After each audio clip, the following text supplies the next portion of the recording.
Flore. Décidément, cet après-midi, on a beaucoup de femmes photographes. Ça fait en tout cas plaisir, en tout cas pour moi, d'avoir ces conversations avec le travail photographique de toutes ces grandes photographes. Alors, Laure, vous êtes une photographe autodidacte.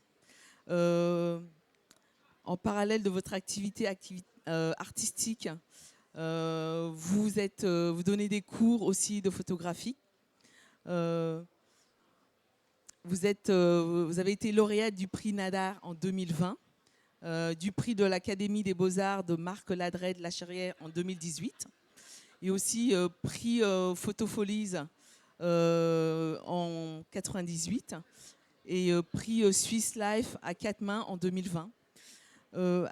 Aujourd'hui, c'est un livre magnifique, atypique, que vous nous avez en fait proposé. Une conversation avec un très grand critique et, je dirais, historien de la photographie. Pourquoi ce livre de conversation aujourd'hui et qui mélange photos d'archives, des extraits de séries photos et cette grande, je dirais, conversation assez intimiste parce que vraiment, moi, je connaissais pas très bien votre travail. On rentre vraiment, en fait, dans votre, je dirais, vie, un peu, mais au travers du prisme de votre relation à la photographie. Bonjour Pascal, bonjour à tous. Merci de me recevoir, je suis très touchée. Le livre dont vous parlez, qui est cette conversation avec Christian Cojol, est à l'initiative à la fois d'Adrienne Claret, qui est le commissaire d'exposition de la première rétrospective que la Villa Tamaris me consacre. Et c'était une manière de lier peut-être et d'expliciter un peu ma pensée photographique, en même temps que pour la première fois on montre à la Seine-sur-Mer 230 tirages réunis, c'est-à-dire mon travail de 1996 à aujourd'hui. Quand on a commencé à discuter avec Clémentine de la Ferronnière, qui est non seulement ma galeriste, mais aussi la directrice de la maison d'édition Maison CF, et qui est donc mon éditrice, de qu'est-ce qu'on pourrait faire ensemble, c'est venu tout naturellement que ça serait intéressant que ça soit fait avec Christian Cojol, parce qu'on a plein de choses en commun et que c'est quelqu'un qui a une grande sensibilité, une très grande connaissance de la photographie et qui pouvait m'amener à des endroits où j'aurais jamais été. Parce que ce que je voulais pas faire, c'était quelque chose qui ressemble à une longue interview. Et je voulais que les gens qui auraient la curiosité de le lire trouvent autre chose que dans les grandes interviews qui avaient fait date jusque-là. C'est un livre qui s'est vraiment construit à trois, l'éditrice, Christian Cojol et vous. Comment vous vous êtes un peu réparti les tâches? Comment vous avez, en fait, en termes de conversation, comment ça a été construit, en fait, avec Christian? Eh bien, on se parlait. Moi, j'avais jamais les questions. Et c'était une vraie conversation. Donc, comme ça m'évitait certainement de dire et de redire les choses qu'on peut m'entendre dire d'habitude. Et quant à Clémentine, je pense que c'est l'idée de la relation qu'on a. En fait, ce dont ce livre témoigne, c'est qui on est en ce moment ensemble, en fait. Qu'est-ce qu'on est capable de faire ensemble? On avait fait le prix Nadar. Et on s'était dit, ben oui, mais je la vois, elle est là. Mais pour nous, c'était un premier livre ensemble et on a eu le Nadar. Et pour nous, c'était beaucoup de pression d'en faire un deuxième. Et c'était un livre d'entretien, donc c'est atypique. C'est mon premier. C'est quelque chose qui est à la limite de l'indécence, en fait. Ça dépend comment on le regarde. Donc, j'avais dit, j'aimerais bien qu'il soit beau, j'aimerais bien qu'il nous ressemble, j'aimerais bien que les gens qui m'aiment y retrouvent quelque chose du précédent. Ça me paraissait important. Et Clémentine, elle est infiniment dans l'écoute tout le temps. Après, ça se fait les mains dans le cambouis. Hein. Enfin, c'est surtout ça. Et du coup, quels sont les sujets que vous avez abordés au cours de votre conversation avec Christian? Christian, c'est quelqu'un de fantastique parce que c'est pas quelqu'un à qui on a envie de cacher des choses ou avec qui on a envie de. Enfin, moi, j'avais pas du tout envie de truquer ou ça m'intéresse pas de toute façon. Donc, au fil des jours, on pouvait parler, je sais pas, de mon enfance qui a été assez difficile, de ma mère qui est une artiste qui a beaucoup compté pour moi, mais de choses qui avaient plus trait à nos amours en photographie, comme Joseph Sudek ou des choses comme Mapplethorpe. Christian, c'est quelqu'un qui est très intéressé par la question du temps photographique. Donc moi, c'était pas des réflexions que j'avais eues consciemment, donc j'étais obligée de réfléchir. C'était ça qui était très intéressant, c'est-à-dire que c'était un peu comme d'avoir un rendez-vous. La conversation, elle s'arrêtait aussi. On se quittait et moi je continuais à parler avec lui en fait, dans ma tête, jusqu'à ce qu'on se retrouve et j'essayais de faire avancer ça. Et c'est pas seulement un livre, ma vie, mon œuvre, ce qui est un peu, voilà, ça m'intéresserait pas trop, mais c'était peut-être essayer de décortiquer ensemble le processus d'un certain type de photographie qui, je trouve, est assez bien représenté à Paris Photo, qui est une photographie artistique, axée sur la matière, mais que peut-être dans d'autres foires ou dans d'autres événements est moins représentée. Et c'était ça qui m'intéressait. Et justement, pour vous, la photographie, c'est un mode d'expression qui dépasse l'idée du sujet. Peut-on parler justement de ce concept de photographie littéraire? Ou qu'est-ce que vous entendez par ce concept de photographie littéraire? C'est Héloïse Conesa qui dit ça autour de mon travail, que j'ai une photographie littéraire. Je pense qu'elle l'entend plutôt comme l'idée d'une photographie de fiction. Oui.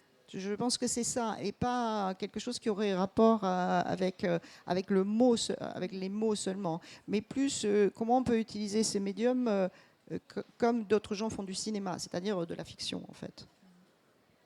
Et quelle place la technique prend dans votre travail photographique? Parce que dans l'entretien, quand j'ai lu la manière dont vous parlez justement de la technique, il y a une forme je dirais, d'esthétisme, une poétique qui s'opère en fait dans votre façon, par exemple, de parler du tirage, le tirage, mais pensé d'une manière philosophique.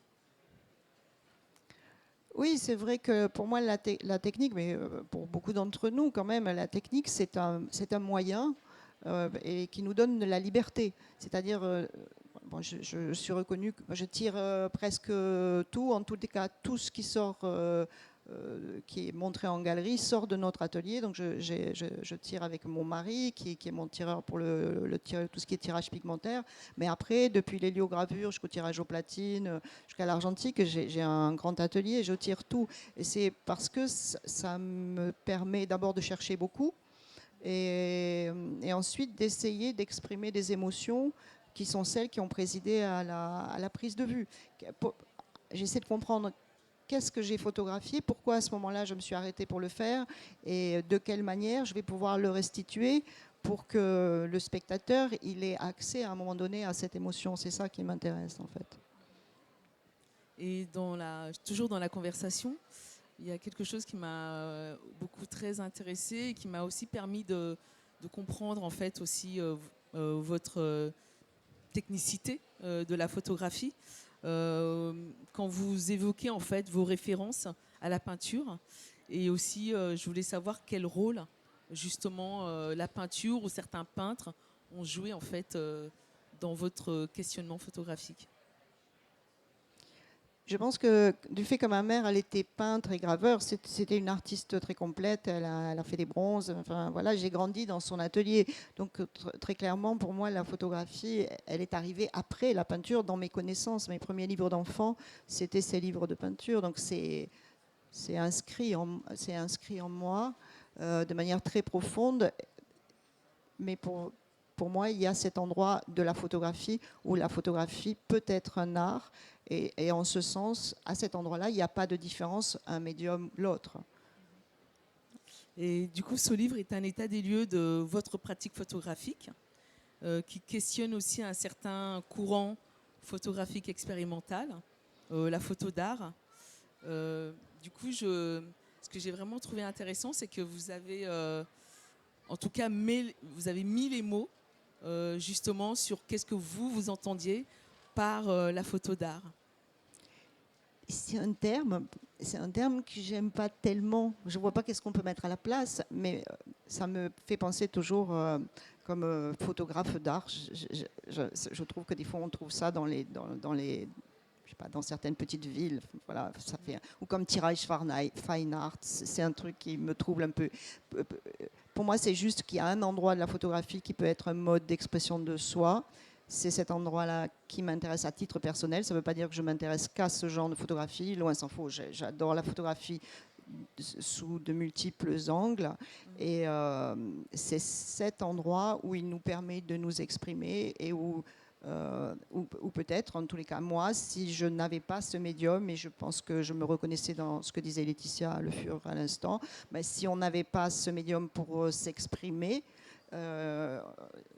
notre position au monde, elle serait peut-être, en tous les cas pour moi, intenable. Donc c'est à ça que sert le médium. Et pour moi, ça ne veut pas dire que toute la pratique photographique est comme ça. Ça veut juste dire que pour moi, c'est un médium qui me sert à m'exprimer.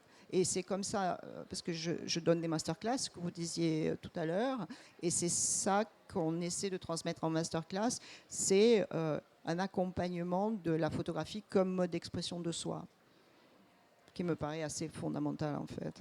Bah, non, mais c'est vraiment, en tout cas, moi j'ai appris énormément parce que vous avez une façon de théoriser sur votre pratique photographique, mais qui en même temps, je trouve, est assez accessible.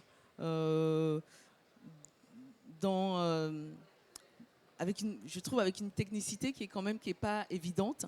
Vous faites appel à des façons de faire de la photographie aussi bien ancienne que contemporaine. Et il y a une question que je voulais aussi vous poser. Pourquoi vous avez aussi eu envie de mélanger en fait aussi des photos d'archives avec aussi des extraits des séries de votre travail photographique? C'est quand avec Clémentine, on s'est demandé comment il allait être ce livre. Et quand même, je ne sais pas, mais un premier livre d'entretien, je suis quand même assez pudique. C'est dire, il y a quelqu'un qui va s'intéresser à vous pour lire ce que vous avez à dire. Je voulais, enfin, je lui avais dit, j'aimerais bien que le livre lui-même, il parle de ce que j'ai à dire. C'est-à-dire que souvent les livres d'entretien, c'est un papier de livre de texte avec un carnet photo et le public se débrouille avec ça. Moi, je pense que ça, c'est très bien si on a un nom vraiment, vraiment fameux. Mais moi, je voulais que le livre lui-même, le public qui l'avait entre les mains, il ait plaisir à le toucher. Donc le papier, en fait, Clémentine, elle a dit, on va faire le contraire. Tout le papier du livre est beau et le texte est imprimé sur ce papier qui est fait pour la photographie. Et c'était l'idée de donner à ces gens qui allaient s'intéresser des choses qu'on n'aurait pas données dans un autre livre. Et les archives, ça dit aussi d'où je viens et c'est être vrai. Il y a des archives que j'avais jamais sorties de la maison où on me voit toute petite et on voit à quel point c'était pauvres, mais pauvres, les gens chez qui j'ai grandi et de qui je suis constituée, parce que c'était des réfugiés politiques qui vivaient dans des conditions de grande misère. Et ça veut dire aussi que ça justifie le fait qu'aujourd'hui je sois si politisée. C'est des petites touches. On voit les premiers films Super 8 que j'ai fait de ma mère quand j'avais 10 ans. Et comme j'ai repris la caméra il n'y a pas très longtemps pour faire un film d'auteur en 16 mm, on peut voir que petite, on m'avait déjà donné une caméra et que c'est la suite de ça. J'ai essayé qu'à l'intérieur, on a essayé avec Clémentine qu'à l'intérieur de ce livre, il y ait d'un côté une histoire de texte et d'un côté que si les gens peut-être ils lisent pas le texte, ils aient une autre histoire qui soit une histoire visuelle en fait. On va ouvrir notre conversation au public. Alors, est-ce qu'il y a des questions dans la salle?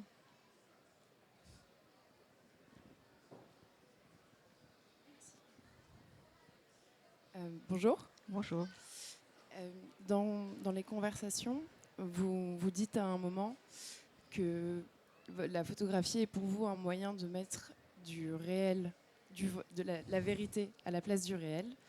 Et je voulais savoir si c'était pour vous une manière d'exprimer votre propre vérité, au-delà aussi de cet aspect esthétique qui est propre à vos tirages et à la manière dont vous tirez vos photos. C'est en tout cas l'utilisation que j'ai choisi de faire de la photographie en tant que médium. J'ai la chance d'avoir vraiment des amis photographes qui sont des hommes et des femmes qui font des types de photographies très, très variés. Ça va, on va dire, de la photographie de guerre à la photographie conceptuelle. Ils utilisent leur médium d'une certaine manière. Et moi, peut-être ma personnalité, qui je suis, ça ne s'arrange pas tellement avec le réel. Je trouve le réel très douloureux pour une grande partie et je ne peux pas en témoigner comme ça en fait. Donc ma manière d'utiliser ce médium, celle qui me convient le mieux, c'est d'essayer effectivement d'utiliser la fiction. Et c'est très possible, la photographie est un instrument absolument magique.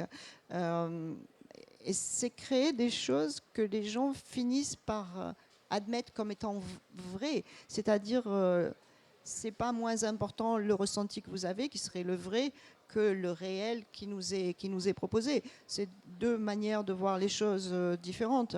Mais l'idée que certaines personnes s'approprient mon imaginaire et pensent qu'il fait écho très profondément à leur propre imaginaire, c'est une connexion entre un autre individu, un autre être humain et moi qui est extraordinaire pour moi quand ça arrive. Et c'est comme ça que je l'utilise. Ouais. Merci. Merci, On va Pascal. clore cette conversation. En tout cas, je vous incite fortement à aller sur le stand de la galerie Clémentine de la Ferronnière. C32, me dit-on, et il y a une signature à 16h avec Flore. Et vraiment, c'est un livre passionnant. N'hésitez pas à le découvrir et vous apprendrez beaucoup, beaucoup de choses dans l'univers de la photographie. Voilà, merci. Merci Pascal, Merci, merci de votre Flore. attention.